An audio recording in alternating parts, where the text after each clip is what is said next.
ക്രിസ്തുവിൻ്റെ സമാധാനം നിങ്ങളോടുകൂടി ഉണ്ടായിരിക്കട്ടെ. വചനകിരണത്തിലേക്ക് ഏവർക്കും സ്വാഗതം. വർഷങ്ങൾ നീണ്ട കഠിനാധ്വാനത്തിനും തുടർച്ചയായ പരീക്ഷണങ്ങൾക്ക് ശേഷം എഡിസൺ തൻ്റെ ഏറ്റവും വലിയ കണ്ടുപിടുത്തമായ ബൾബുമായി പരീക്ഷണശാലയിൽ നിന്ന് പുറത്തു വന്നു. തൻ്റെ മഹത്തായ സൃഷ്ടി അവിടെ കാത്തുനിന്ന പത്രപ്രവർത്തകരുടെയും മറ്റ് വിശിഷ്ട വ്യക്തികളുടെയും മുന്നിൽ പ്രദർശിപ്പിക്കുവാൻ അദ്ദേഹം തയ്യാറെടുത്തു. എല്ലാവരും ആകാംക്ഷയുടെ മുൾമുനയിൽ കാത്തു നിൽക്കെ ബൾബ് പ്രവർത്തിപ്പിക്കുവാനുള്ള ഒരുക്കങ്ങൾക്കായി എഡിസൺ അത് തൻ്റെ സഹായിയുടെ കയ്യിലേക്ക് നൽകി. എന്നാൽ കഷ്ടകാലമെന്ന് പറയട്ടെ, അയാളുടെ കയ്യിൽ നിന്ന് ആ ബൾബ് നിലത്ത് വീണ് തകർന്നുപോയി. സദസ്സ് മുഴുവൻ നിരാശരായി. അത്രയും നാളത്തെ പ്രയത്നം നിമിഷ നേരം കൊണ്ട് നഷ്ടപ്പെട്ടെങ്കിലും നിരാശ കടിച്ചമർത്തിക്കൊണ്ട് എഡിസൺ അവിടെ കൂടിയവരോട് ശാന്തനായി പറഞ്ഞു, ഇനി ഇത് പുനർനിർമ്മിക്കാൻ 24 മണിക്കൂറെങ്കിലും വേണ്ടിവരും. അതിനാൽ പ്രദർശനം നാളെ വൈകിട്ടാകാം. എന്നിട്ട് അദ്ദേഹം തൻ്റെ ജോലി തുടരാനായി പരീക്ഷണശാലയിലേക്ക് കയറിപ്പോയി. പിറ്റേ ദിവസം നിശ്ചയിച്ച പ്രകാരം എല്ലാവരും വീണ്ടും വന്നു ചേർന്നു. എഡിസൺ പുതിയ ബൾബുമായി അവർക്ക് മുന്നിലെത്തി. അദ്ദേഹം ചുറ്റും നോക്കി.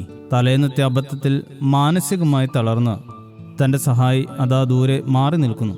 എഡിസൺ മറ്റൊന്നും ആലോചിക്കാതെ അയാളെ അരികിലേക്ക് വിളിച്ചു. എല്ലാവരുടെയും നെഞ്ചിൽ തീ കോരിയിട്ടുകൊണ്ട് ആ പുതിയ ബൾബ് വീണ്ടും അയാളെ തന്നെ ഏൽപ്പിച്ചു. എന്നിട്ട് ആവശ്യമായ ഒരുക്കങ്ങൾ പൂർത്തിയാക്കി അത് വിജയകരമായി പ്രദർശിപ്പിക്കുകയും ചെയ്തു. പ്രദർശനത്തിന് ശേഷം വിസ്മയം കൊണ്ട ഒരു പത്രപ്രവർത്തകൻ അദ്ദേഹത്തോട് ചോദിച്ചു, ഇന്നും അയാളുടെ കയ്യിലേക്ക് ബൾബ് നൽകുവാൻ അങ്ങേക്ക് എങ്ങനെയാണ് ധൈര്യം വന്നത്?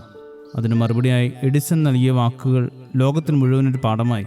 ഇനി ഒരിക്കൽ കൂടി ഇത് തകർന്നാലും 24 മണിക്കൂർ കൊണ്ട് എനിക്കിത് പുനർനിർമ്മിക്കാം. എന്നാൽ അയാളുടെ ആത്മധൈര്യം നഷ്ടമായാൽ 24 വർഷമെടുത്താലും ചിലപ്പോൾ തിരികെ നൽകാൻ സാധിച്ചെന്ന് വരില്ല. മറ്റൊരാളുടെ സ്വപ്നങ്ങളെയും ആഗ്രഹങ്ങളെയും ആത്മവിശ്വാസത്തെയും ഇല്ലാതാക്കാൻ നമുക്ക് നിമിഷങ്ങൾ മതി. എന്നാൽ തകരുന്ന ഒന്നിനെ വീണ്ടും സൃഷ്ടിക്കുവാനോ വളർത്തുവാനോ ഒരുപക്ഷെ ഒരായുസ് മുഴുവൻ വേണ്ടി വന്നേക്കാം. ഒരു വസ്തുവിനേക്കാളും വിലപ്പെട്ടതാണ് ഒരാളുടെ മനസ്സിലെ ആത്മവിശ്വാസവും ആത്മധൈര്യവും. അതിനെ കാത്തു സൂക്ഷിക്കുക എന്നതൊരു മഹത്തായ ദൗത്യമാണ്. മനോവ്യസനം ഹേതുവായ മനുഷ്യൻ്റെ മനസ്സിടയുന്നു. ഒരു നല്ല വാക്കോ അതിനെ സന്തോഷിപ്പിക്കുന്ന സദൃശ്യവാക്യങ്ങൾ 12:25 പറയുന്നു. മറ്റുള്ളവരുടെ മനസ്സിൽ വിഷമതകളും വ്യസനങ്ങളും ഉണ്ടാക്കാതെ ആശ്വാസത്തിൻ്റെ നല്ല വാക്കുകൾ പകരുക എന്നത് ഒരു അനുഗ്രഹീത കാര്യമാണ്. വിളക്ക് അണഞ്ഞുപോയാൽ വീണ്ടും തെളിയിക്കാൻ കഴിയും. പക്ഷേ ആത്മധൈര്യം നഷ്ടമായാൽ അത് വീണ്ടും ഉണ്ടാക്കിയെടുക്കുക എന്നത് ഏറെ പ്രയാസകരമാണ്. ആത്മധൈര്യം വളർത്തുന്ന നല്ല വാക്കുകൾ പകരുന്നവരാകാം. ശുഭദിനം നേരുന്നു. ദൈവം അനുഗ്രഹിക്കട്ടെ. സ്നേഹതീരമിരുളിൽ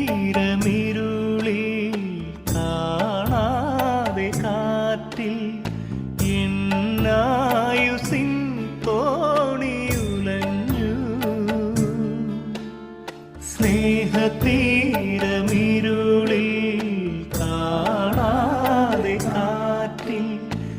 എന്നായുസിൻ തോണിയുലഞ്ഞു. മിഴികളിൽ മൃതിഭയം കണ്ടു നീ വരവാൻ, തിരകളിൽ തിരുവഴി തീർത്തു നീ അരികിൽ.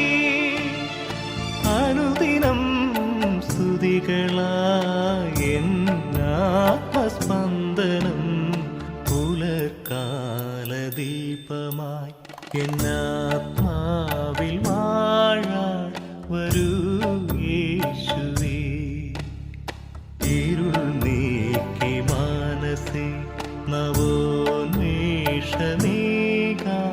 വരൂ യേശുവേ. മുഖം വാടും നേരവും മനം നീറിടുമ്പോഴും ഉണർവേകി ശാന്തി തൂതു മഹാസ്നേഹമേ.